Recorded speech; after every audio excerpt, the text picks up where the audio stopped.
Saudara mahasiswa di Banda Aceh gelar kunjungan ke ruang Memorial Perdamaian Aceh di kantor Badan Kesatuan Bangsa dan Politik. Mereka belajar bagaimana strategi pencegahan konflik di tengah masyarakat serta menjaga stabilitas daerah.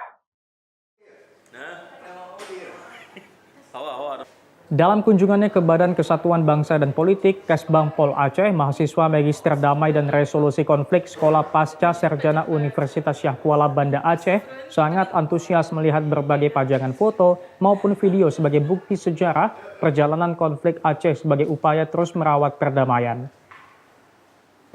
Selain itu, kegiatan ini juga bagian dari penguatan dan pembelajaran berbasis praktik lapangan serta menambah wawasan mahasiswa tentang strategi pencegahan konflik, tantangan resolusi konflik di tengah masyarakat, serta menjaga stabilitas daerah dari potensi konflik sosial.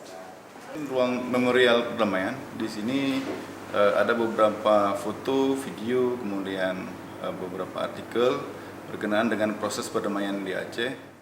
Beberapa bukti sejarah perjalanan panjang konflik Gerakan Aceh Merdeka sepanjang 50 tahun terakhir bisa ditemui di sana. Seperti foto Inong Bale, kombatan GAM, perjalanan Mau Helsinki, video perdamaian Aceh hingga ada beberapa replika senjata dan amunisi perang yang dimuseumkan.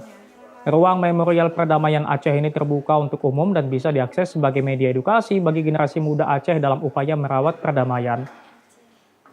Kerjasama ini tentu menjadi salah satu kekuatan bagi kampus ya, terutama karena ini program Tridharma perguruan tinggi. Jadi dalam konteks pendidikan itu perlu ada yang namanya field trip ya, kunjungan ke lapangan untuk kita belajar ke lapangan yang selama ini kita belajar di ruang kelas ya, kemudian sekarang ke ruang luar kelas. Itu ada suatu bentuk bagaimana kita membangun kerjasama dengan teman-teman. Apalagi ini di Kesbang Pol ini ada program ruang model konflik, apalagi di program studi damai dan resolusi konflik. Ini adalah satu bentuk bahwa kita harus belajar bagaimana melihat pemerintah menggunakan ruang untuk menyelesaikan atau menjaga perdamaian.